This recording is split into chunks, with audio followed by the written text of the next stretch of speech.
নমস্কাৰ, আমাৰ channel informative ফেক্টছলৈ আপোনালোকক স্বাগতম জনাইছোঁ। আজিৰ বিশেষ কাৰেণ্ট এফেয়াৰ্ছৰ খণ্ডটোৰ প্ৰশ্নসমূহ চাওঁ আহক।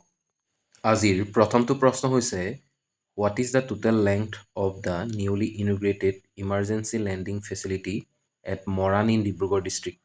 ডিব্ৰুগড় জিলাৰ মৰাণত নতুনকৈ উদ্বোধন কৰা জৰুৰীকালীন অৱতৰণ সুবিধাৰ মুঠ দৈৰ্ঘ্য কিমান? Option A 3.5 kilometre, option B 4 kilometre, option C 4.2 kilometre, option D 5 kilometre. ইয়াৰ শুদ্ধ উত্তৰটো হৈছে option C 4.2 kilometre. The Moran emergency landing facility is a 4.2 kilometre long airstrip on a national highway in Dibrugarh, costing approximately 100 crore. It is the first of its kind in north east India. মৰাণত থকা emergency landing facility সুবিধাৰ দৈৰ্ঘ্য হৈছে 4.2 kilometre আৰু ইয়াৰ costing approximately হৈছিল 100 কোটি। আৰু ইয়াক যিবিলাক ফাইটাৰ জেট আছে সেইবিলাক 40 টনছ, অন্যহাতে হেভি ট্ৰান্সপৰ্ট যিবিলাক এয়াৰক্ৰাফ্ট আছে সেইবিলাক 74 টনছলৈকে ই বোজা ল'ব পাৰিব।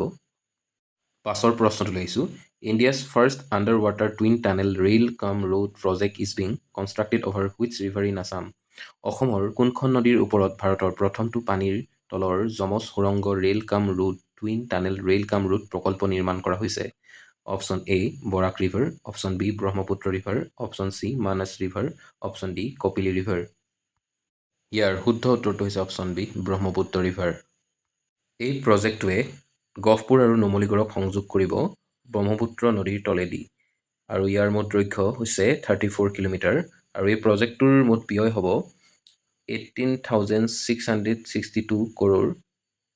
অন্যহাতে এই প্ৰজেক্টটোত ইউনিডাইৰেকশ্যনেল ৰুট টানেলছ এণ্ড ৰেল লাইনৰ সুবিধা থাকিব।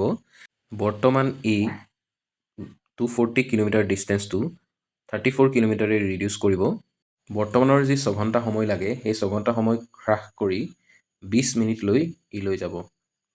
পাছৰ প্ৰশ্নটোলৈ আহিছোঁ, which cricket team has won the Women's Premier League WPL 2026 title? কোনটো ক্ৰিকেট দলে মহিলা প্ৰিমিয়াৰ লীগ WPL 2026ৰ খিতাপ দখল কৰিছে? Option A Mumbai Indians, option B Delhi Capitals, option C Royal Challengers Bengaluru, option D Gujarat Giants.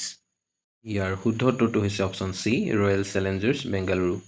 Women's Premier League WPL 2026ৰ winner হৈছে Royal Challengers Bengaluru. এতিয়ালৈকে ৰয়েল চেলেঞ্জাৰ্ছ বেংগালুৰুৱে দুবাৰকৈ এই ট্ৰফি জিকিবলৈ সক্ষম হৈছে। 2024 চনত আৰু 2026 চনত এই দলটো জয়ী হৈছে। প্ৰথমবাৰ 2023 চনত WPL ষ্টাৰ্ট হৈছিল আৰু সেইবাৰ জয়ী হৈছিল মুম্বাই ইণ্ডিয়ানছ। 2025 বৰ্ষতো মুম্বাই ইণ্ডিয়ানছেই জয়ী হয়। মুম্বাই ইণ্ডিয়ানছে মুঠ দুটাকৈ খিতাপ জয় কৰিবলৈ সক্ষম হৈছে WPLৰ। আৰু এইবাৰৰ স্মৃতি মান্ধানা হৈছে টপ ৰান স্ক'ৰাৰ ছিজনটোৰ। পাছৰ প্ৰশ্নলৈ আহিছোঁ, which team has won the under nineteen world cup 2026? 2026 চনৰ 19 বছৰ অনুৰ্ধৰ বিশ্বকাপত কোনটো দলে জয়লাভ কৰিছিল? Option A Australia, option B India, option C England, option D Pakistan. ইয়াৰ শুদ্ধ উত্তৰটো হৈছে অপশ্যন বি ইণ্ডিয়া। ইণ্ডিয়াই ইংলেণ্ডৰ আণ্ডাৰ-19 ক্ৰিকেট টীমক পৰাস্ত কৰি এইবাৰ খিতাপ জয় কৰিবলৈ সক্ষম হৈছে। এইবাৰ সৈতে মুঠ ইণ্ডিয়াই 6বাৰকৈ এই খিতাপ জয় কৰিবলৈ সক্ষম হৈছে। এই 2026 চনৰ যিটো আণ্ডাৰ-19 ক্ৰিকেটৰ যিটো টুৰ্ণামেণ্ট হৈছে এইটো নামিবিয়া আৰু জিম্বাৱে হোষ্ট কৰিছে আৰু এই ৱৰ্ল্ড কাপত বৈভৱ সূৰ্যবংশীয়ে প্লেয়াৰ অৱ দ্য ছিৰিজ লাভ কৰে। পাছৰ প্ৰশ্নটোলৈ আহিছোঁ, where was the union budget 2026-27 prepared for the first time? 2026-27 বৰ্ষৰ কেন্দ্ৰীয় বাজেটখন পোনপ্ৰথমবাৰৰ বাবে ক'ত প্ৰস্তুত কৰা হৈছিল? অপশ্যন এ সংসদ ভৱন, option B Kartavya Bhawan, option C North Block, option D Rashtrapati Bhawan. ইয়াৰ শুদ্ধ উত্তৰটো হৈছে কৰ্তব্য ভৱন। 2026-27 বৰ্ষৰ বাজেটখন পোনপ্ৰথমবাৰৰ বাবে কৰ্তব্য ভৱনত প্ৰস্তুত কৰা হয়। 3 Kartavyas focusing on economic growth, public aspirations and inclusive access. পাছৰ প্ৰশ্নলৈ আহিছোঁ, which of the following is not one of the 3 Kartavyas mention in the budget 2026-27? 2026-27 বাজেটত উল্লেখ কৰা 3টা কৰ্তব্যৰ ভিতৰত তলৰ কোনটো নহয়? Option A accelerate and sustain economic growth, option B fulfil aspirations and build people's capacity, option C ensure inclusive access to growth, option D complete privatisation of industries.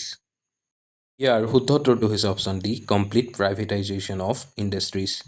The Union Budget 2026-27, presented by Finance Minister Nirmala Sitharaman, is centered around three key Kotobyo's duties to drive India towards a Viksit Bharat, develop India. The three pillars are accelerating and sustaining economic growth via productivity and resilience, fulfilling aspirations and building human capacity, ensure inclusive growth, सबका साथ सबका विकास। পাছৰ প্ৰশ্নটো আহিছোঁ Assam Petrochemicals Limited APL signed an MOU with which authority to establish an e-methanol plant. Assam Petrochemicals লিমিটেডে APL-এ ই-মিথানল plant স্থাপনৰ বাবে কোনটো কৰ্তৃপক্ষৰ সৈতে বুজাবুজিৰ চুক্তিত স্বাক্ষৰ কৰিছে? Option A Paradip Port Authority, option B Deendayal Port Authority, option C Mumbai Port Trust, option D Kolkata Port Trust. ইয়াৰ শুদ্ধ উত্তৰটো হৈছে option B Deendayal Port Authority. Deendayal পোৰ্টটো গুজৰাট ৰাজ্যত অৱস্থিত। দীনদয়াল পোৰ্টটোক কাণ্ডলা পোৰ্ট বুলিও জনা যায়। পাছৰ প্ৰশ্নলৈ আহিছোঁ where was the second edition of Brahmaputra literature festival 2026 hosted? 2026 চনৰ ব্ৰহ্মপুত্ৰ সাহিত্য উৎসৱৰ দ্বিতীয় সংস্কৰণ ক'ত অনুষ্ঠিত হৈছিল? Option A Guwahati, option B Sivasagar, option C Jorhat, option D Dibrugarh. ইয়াৰ শুদ্ধ উত্তৰটো হৈছে option B Sivasagar. The second edition of Brahmaputra literature festival 2026 অনুষ্ঠিত হয় শিৱসাগৰত। 2017 চনত ইয়াৰ প্ৰথম সংস্কৰণ অনুষ্ঠিত হৈছিল আণ্ডাৰ দ্য লিডাৰশ্বিপ অফ অসমৰ সাহিত্য জগতৰ এগৰাকী বিখ্যাত কবি, ঔপন্যাসিক, সাহিত্যিক ৰীতা চৌধুৰীৰ নেতৃত্বত। আৰু এইবাৰ 2026 চনৰ যি শিৱসাগৰত অনুষ্ঠিত হৈছিল তাত এটা লিটাৰী ট্ৰাষ্ট আধাৰশিলাৰ নেতৃত্বত অনুষ্ঠিত হয়। পাছৰ প্ৰশ্নলৈ আহিছোঁ the Assam Pradeshik Mahila Samiti was founded বাই অসম প্ৰাদেশিক মহিলা সমিতি কোনে প্ৰতিষ্ঠা কৰিছিল? Option A Sarojini Naidu, option B Indira Gandhi, option C Chandraprabha Saikiani, option D Annie Besant. ইয়াৰ শুদ্ধ উত্তৰটো হৈছে option C Chandraprabha Saikiani. The Assam Pradeshik Mahila Samiti was established in 1926 by Chandraprabha Saikiani. It is one of the earliest women's organizations in Assam working for women's rights and empowerment. The committee played a key role in spreading education and social awareness among women. Assam প্ৰাদেশিক মহিলা সমিতিৰ 1926 চনত গঠন কৰা হৈছিল চন্দ্ৰপ্ৰভা শইকীয়ানীৰ নেতৃত্বত। আৰু এই যিটো সংগঠন বা সমিতি আছে, সমিতিয়ে মহিলাৰ এডুকেশ্যন বা শিক্ষা তেওঁলোকৰ এম্পাৱাৰমেণ্টৰ কাৰণে যথেষ্ট কাম কৰিছিলে। সমাজত তেওঁলোকক কেনেদৰে এৱাৰনেছ কৰিব পাৰে, শিক্ষাক লৈ কেনেদৰে তেওঁলোক এৱাৰ হ'ব পাৰে, সজাগ হ'ব পাৰে, তাক লৈ বিভিন্ন ধৰণৰ কাম কৰিছিল। পাছৰ প্ৰশ্নলৈ আহিছোঁ consider the following statements about সম্বোধন ফংলো। সম্বোধন ফংলোৰ সম্পৰ্কে তলত দিয়া বাক্যসমূহ বিবেচনা কৰা। 1. He belonged to the Dimasa community. 2. He was born in Longkhor. 3. His birth anniversary is celebrated on 16 March. Which of the following statements are correct? A. 1 and 2 only. B. 2 and 3 only. C. 1 and 3 only. Option D. 1, 2 and 3. ইয়াৰ শুদ্ধ উত্তৰটো হৈছে option D 1, 2 and 3। পাছৰ প্ৰশ্নটোলৈ আহিছোঁ who was name the global winner of the 2025 international Olympic committee IOC GEDI champions award. 2025 চনৰ আন্তঃৰাষ্ট্ৰীয় Olympic সমিতিৰ GEDI champions বঁটাৰ বিশ্বজয়ী হিচাপে কাক মনোনীত কৰা হৈছে? ইয়াৰ অপশ্যনসমূহ হ'ল option A Lovlina Borgohain, option B Abhijit Bhattacharya, option C Hima Das, option D Shiva Thapa. ইয়াৰ শুদ্ধ উত্তৰটো হৈছে অপশ্যন বি অভিজিত ভট্টাচাৰ্যদেৱ। পাছৰ প্ৰশ্নলৈ আহিছোঁ where is the first science city of Assam? অসমৰ প্ৰথমখন বিজ্ঞান চহৰ ক'ত আছে? ৰিচেণ্টলি এই চহৰখন মুকলি কৰা হৈছে।